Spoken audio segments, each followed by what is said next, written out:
Everybody still okay? I'm almost finished.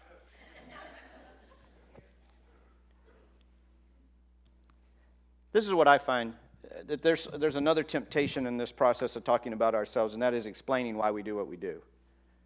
You know what I mean? I think most of us have been taught that we're supposed to perform well.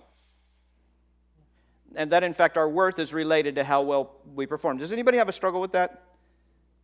Yeah, I have a big struggle with that, just so you know. What a ridiculous thing. I'm going to self-reveal in a sermon on self-disclosure. I have a real struggle with that. I think I have to get everything perfect. The older I get, the worse it gets. You know? So if you were to ever travel with me, you'd be like, oh my gosh. Because everything has to be just, before I go on a trip, I have a folder and everything's, it even has tags on it. And they're in order. I'll need that first, I'll need that second. Okay. Because somehow I got the idea that I needed to perform well, and that the measure of all that was good and perfect and holy was getting, and I don't have to wonder where it came from. I grew up in the church, and I was taught that. Good people get it right, and bad people don't. Which is ridiculous, because all people don't get it right. Nobody gets it right. Amen? Amen. Some of us do it in style, and others of us don't.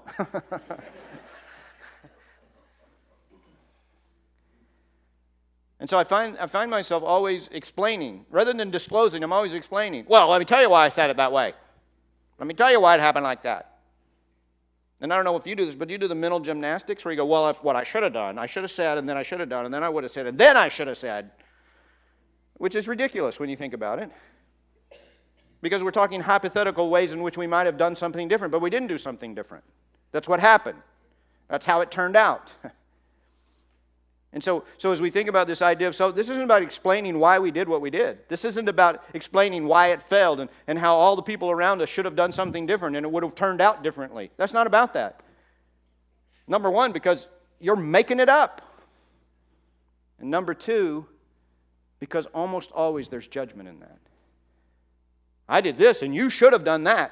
I did this, and then if you were a loving person, you would have done this. We're hearing that all over the place. That's not self-disclosure. Self-disclosure is this. I hurt. I did that because this is what was happening to me. This is what was going on in my soul. This is what I was hoping you would say. This is what I needed. And it's sacred, sacred ground. It's a dance. If you don't have somebody to meet you in that space and say, tell me more about that. What was that like for you? Let's talk about you. Let me listen. Let me tune in. Let me focus. Let me hear your heart. Let me know you. If I get to know you, the next time we interact, I might be better at it. I might start to understand who you really are.